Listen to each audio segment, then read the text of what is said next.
안녕하세요. 더불어익다입니다. 이번에는 세이노의 가르침, 지난 시간에 이어 두 번째 시간 함께 하려고 합니다. 세이노님의 삶의 철학을 배워보는 시간이라고 생각하시면 되고요. 그분이 살아왔던 발자취를 따라가 보면서 삶의 방향을 어떻게 잡을지, 어떻게 생각하고 살아야 하는지를 함께 이야기를 나누었으면 좋겠습니다. 준비되셨나요?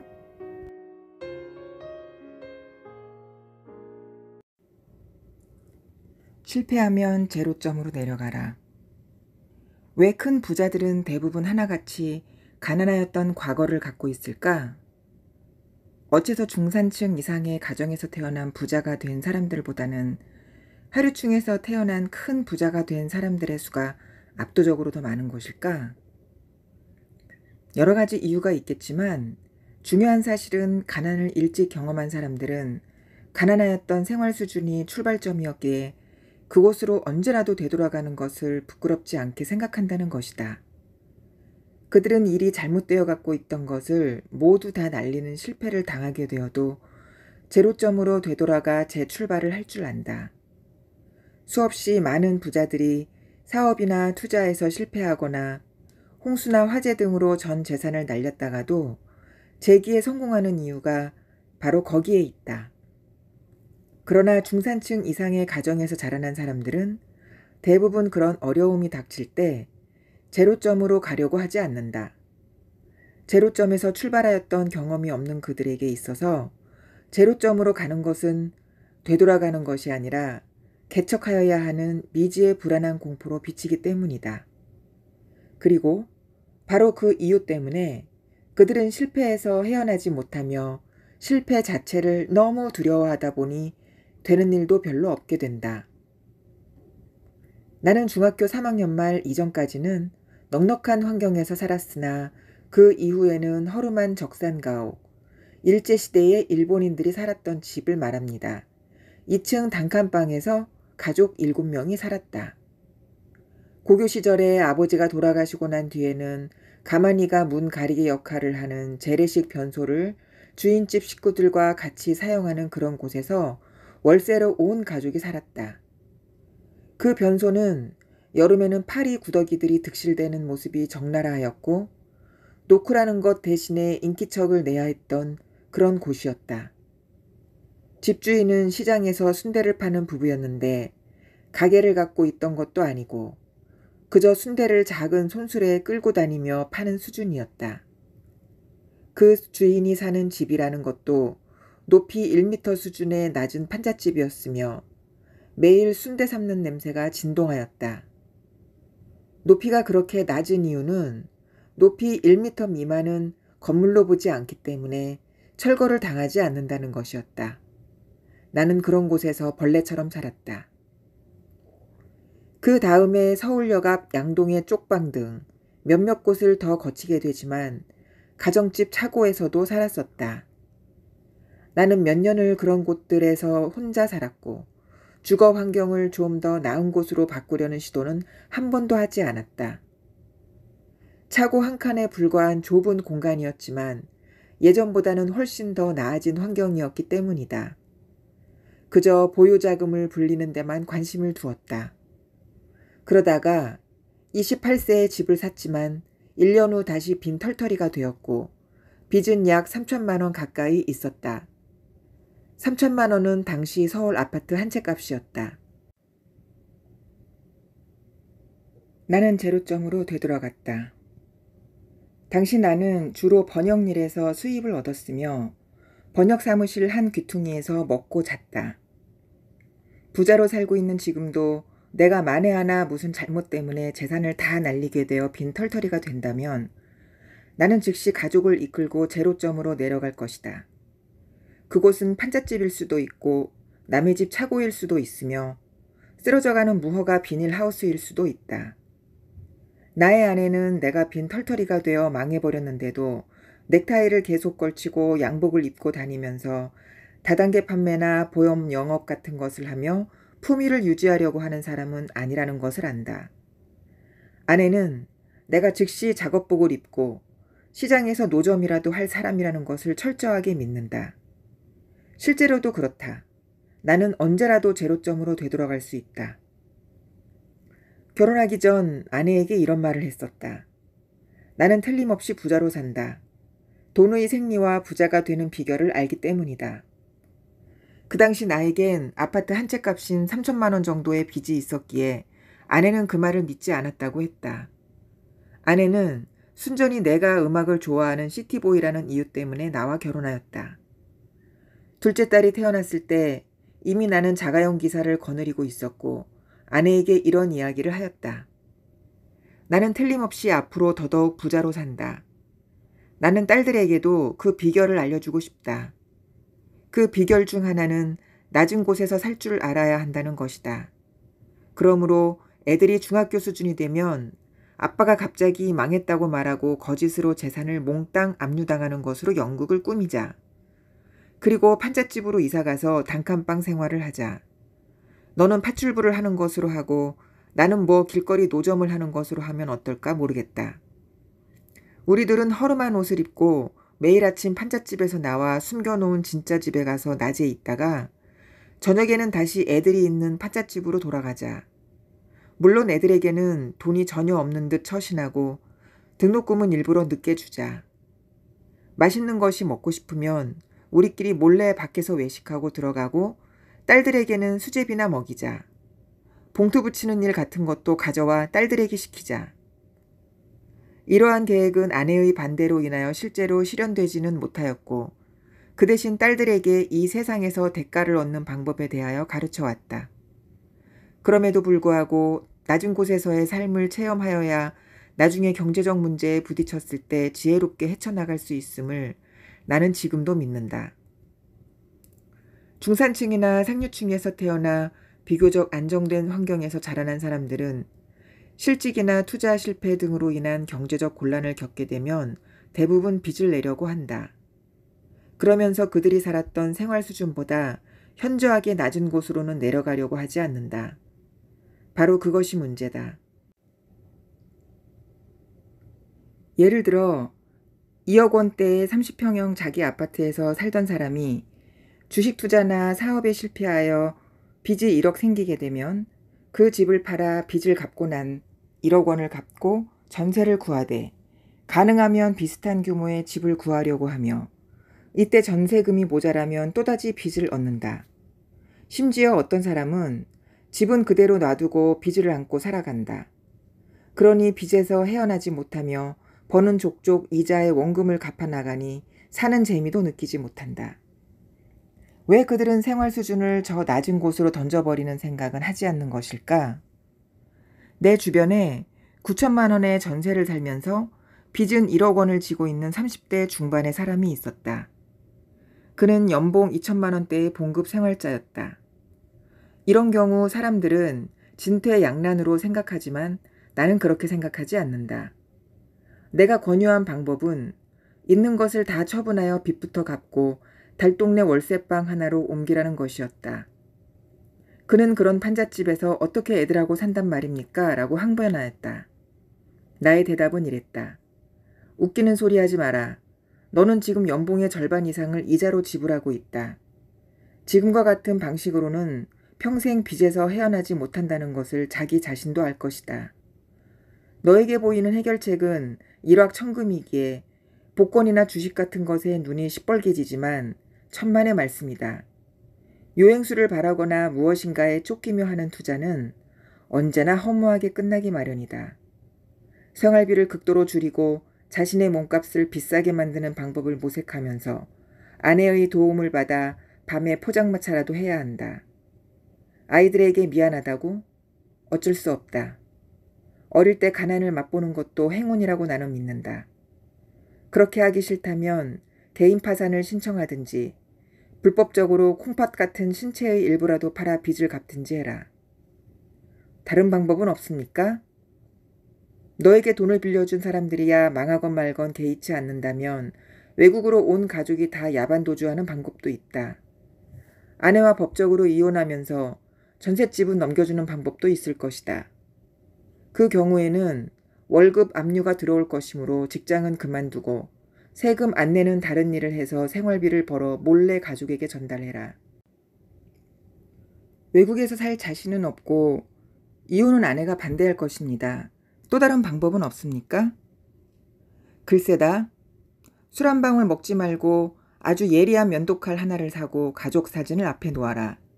그리고 그 사진을 바라보면서 거울 앞에 서서 내 목에 흐르는 핏줄 바로 위에 칼을 갖다 대라. 너야 죽으면 그만이지만 내 가족은 너를 평생 패배자로, 도망자로 기억할 것이다. 그 점을 명심해라. 그래도 죽고 싶다면 되져버려라. 그러나 죽은 뒤 그런 식으로 기억되고 싶지 않다면 죽을 각오로 처음부터 빈손으로 다시 시작해라. 판잣집으로 가서 월세살이를 하란 말이다. 5년간 지나면 모두가 너를 자랑스럽게 생각할 것이다. 왜 재산을 갖고 이민을 간 사람들보다는 빈 털터리로 이민을 간 사람들이 그 낯선 땅에서 성공하는 경우가 더 많은가?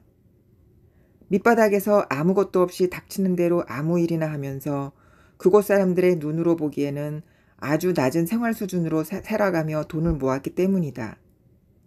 제로점에서 살게 되면 모든 것이 플러스의 희망으로 쌓여만 간다. 돈이 쌓이고 희망이 쌓여간다.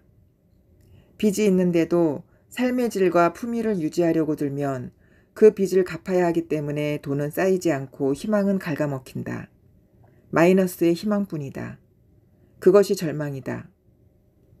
나는 외국인 직원들을 상대로 강의할 기회가 과거에 종종 있었는데 강의 중에 스크래치라는 단어를 즐겨 사용하였다.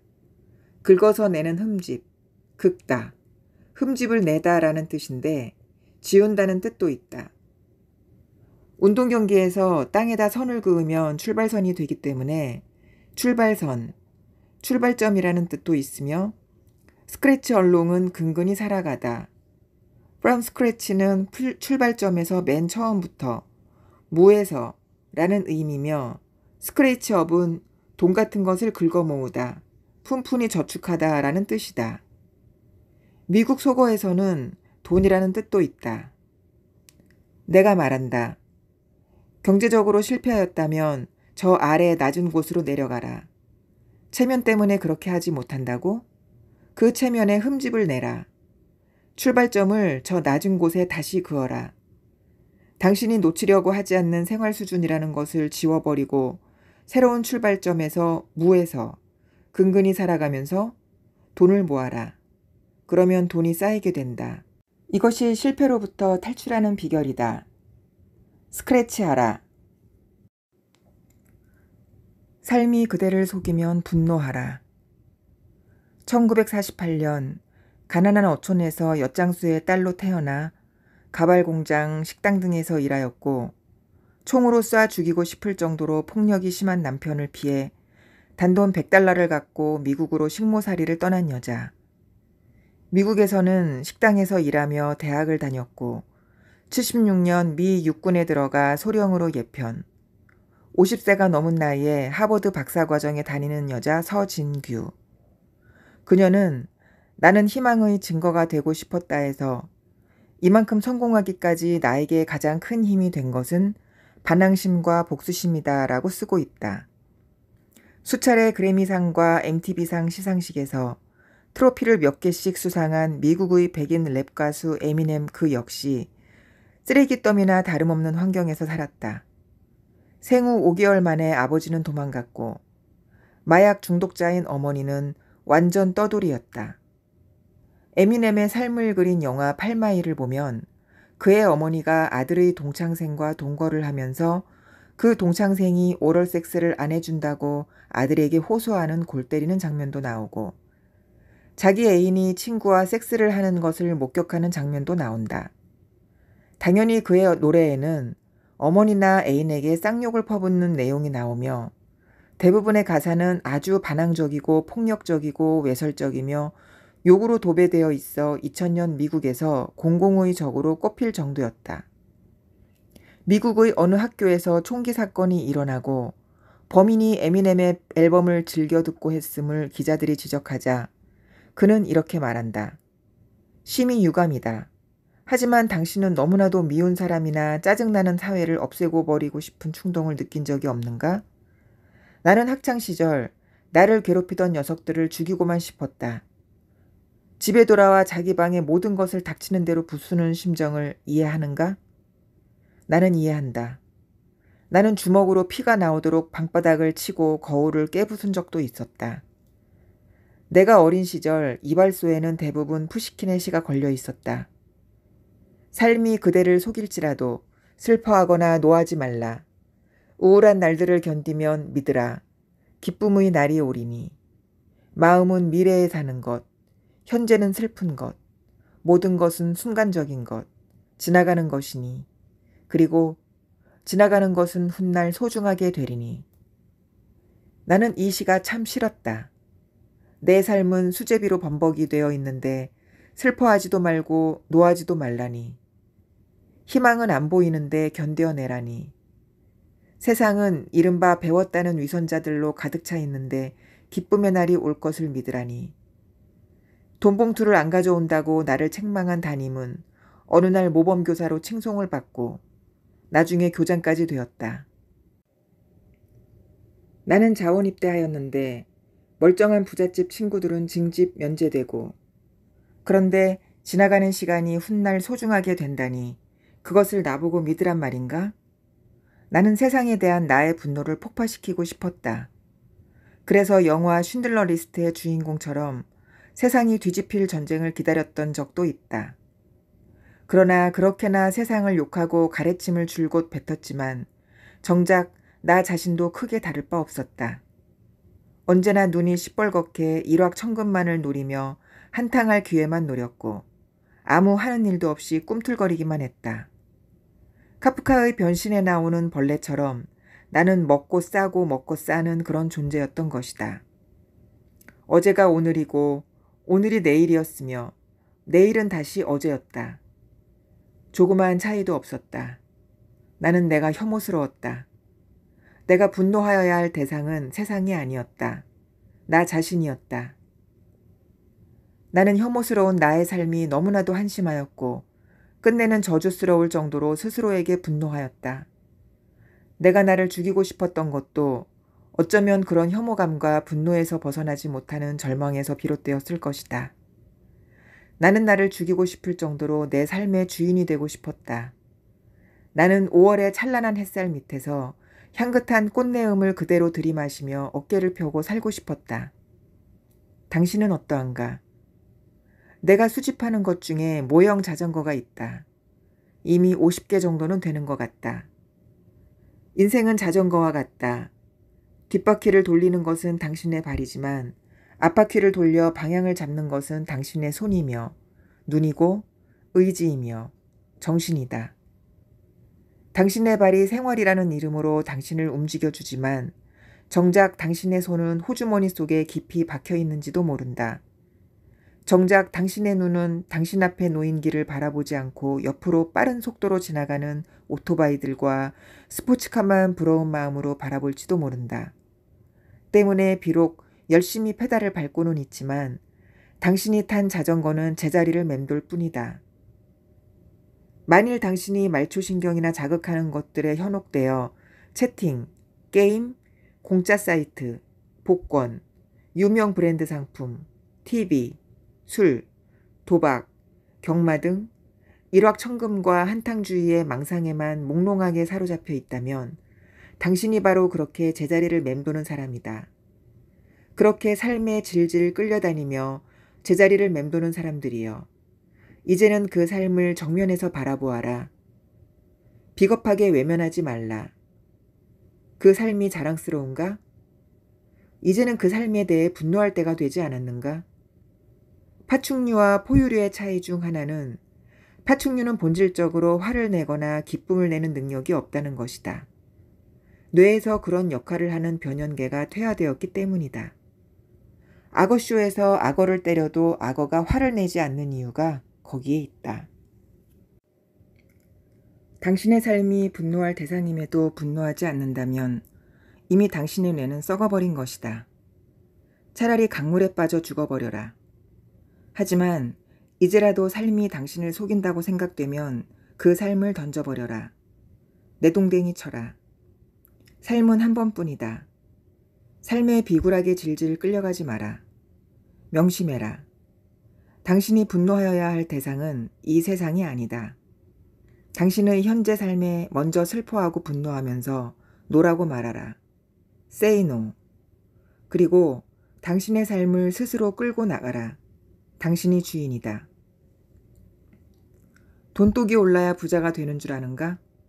투자 기법을 몰라서 부자가 못 되는 줄 아는가? 절대 아니다. 일확천금의 기회가 있다고 생각하는가? 꿈 깨라. 쇠고랑을 찰 기회만 있을 뿐이다. 인터넷에서 광고만 보아도 돈을 벌 수 있다고 믿는 자들이여. 메일만 보내면 수억 원을 벌 수 있다고 떠드는 자들이여. 편안하게 빨리 돈 벌고 싶어서 애를 태우는 자들이여. 평생 가난의 괴로운 숯불이 이마 위에 올려지는 저주를 받을 것이다. 나는 그대들이 한시라도 빨리 그 허황된 몽상에서 깨어나기를 바란다. 피와 땀과 눈물과 시간 없이 무엇을 얻겠다는 것인가? 그럼에도 불구하고 사람들은 그저 물만 부으면 되는 컵라면 같은 순간적인 인스턴트 재테크 지식만 찾는다. 자기가 부자가 되지 못하는 이유가 어떤 투자 기법을 모르기 때문인 것으로 생각하거나 이제에 박지 못한 때문으로 치부해버린다. 웃기는 소리 하지 말라. 당신 생각대로라면 이른바 재테크 전문가라는 사람들이 모두 부자여야 하는데 그들의 평균 재산은 다른 직장인들과 크게 다르지 않다. 물론 나에게서 실전 투자 기법을 배우면 돈을 더 벌 수도 있을 것이다. 그러나 나는 당신이 스스로의 삶에 대한 태도부터 바로 세우지 않는 한 절대 부자가 될 수 없다고 하면서 당신을 한심한 사람으로 매도하고 독서를 퍼붓는 사람이다. 자기 삶의 노예가 되어 자기 생활과 시간을 통제하지 못하는 사람이 어떻게 돈의 주인이 될 수 있단 말인가? 현재의 삶이 절망스럽고 괴롭고 암흑에 쌓여 있는 것 같이 보이는가? 그렇다면 이제 분노하라. 분노를 느끼는 사람만이 닫힌 문을 세게 쾅쾅쾅 두드릴 수 있다. 용수철처럼 그 자리를 박차고 나와 당신의 삶을 이 거친 세상에서 우뚝 홀로 세울 수 있도록 시간을 소중히 여기고 피 튀기듯 노력하라. 그리고 이제는 자전거 손잡이를 제대로 잡고 정면을 바라보고 페달을 밟아라. 그렇게 하기 시작할 때 당신은 당신 삶의 주인이 되는 것이며 그때 비로소 돈이 당신의 노예가 되어 당신을 섬기게 되는 것이다. 인생 역전은 당신 스스로 현재의 삶에 분노하여 그 삶을 뒤집어 버릴 때 이루어지는 것이지 수백억짜리 복권에 이번에는 내가 당첨될지도 모른다는 달콤한 상상으로 이루어지는 것이 아니란 말이다. 그러므로 이제 송순태 시인의 시 지우개를 인용하여 말한다면 굳은 것이라고 다 불변의 것은 아니며 출렁인다고 해서 다 부질없는 것도 아님을 깨닫고 굳은 땅에서 패이고 갈라진 것들과 슬픔으로 허물어진 상처들로 가득 찬 잘못 살아온 세월을 지우고 다시 출발하고 싶은 세월을 시작하여라. 종종 자기 혐오에 빠져 죽고 싶다고 말하는 독자 메일을 받는다. 고통 없이 죽는 방법을 물어보는 독자들도 있다. 이런 독자들에게는 언제나 이렇게 답장하곤 하였다. 너 자신을 죽이고 싶다면 그 죽이고 싶은 인간을 머릿속에서 끄집어내어 제3자 입장에서 살펴보아라. 불쌍하고 가련한 모습이 아마 하나둘이 아닐 것이다. 길거리에서 그런 사람을 만났다고 치자. 어떻게 할 것 같은가? 칼로 찔러 죽이겠냐? 아니면 이런 사람도 있구나, 불쌍하구나 생각하면서 뭔가 이끌어주고 도와주고 싶어질까? 아마도 후자일 것이다. 바로 그 마음을 너 자신에게 가져라. 너 자신을 불쌍히 여기고 보살펴라. 난 내가 혐오하는 누군가를 죽이고 싶었어요. 그래서 수면제를 먹었죠. 하지만 내 안에 내가 사랑할 수도 있는 다른 베로니카가 존재한다는 걸 모르고 있었어요. 파울로 코엘료의 베로니카 죽이기로 결심하다 해서 정신병원에 갇힌 베로니카가 간호사에게 하는 말이다. 나는 믿는다. 누구에게나 그 내면에는 그 육체의 주인이 사랑할 수도 있는 그 자신이 존재하고 있다고 말이다. 당신 자신을 당신 자신이 사랑할 수 있는 사람으로 조금씩 바꿔나가라. 삶이 절망스럽지도 않고 괴롭지도 않으며 암흑에 쌓여있는 것도 아닌 상황 속에 있는 사람들이 분명 있다.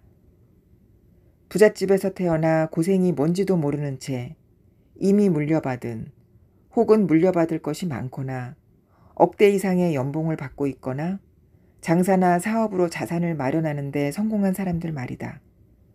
이들은 삶에 분노할 거리가 없을 가능성이 큰데 내 글이 얼마나 도움이 될지 모르겠다.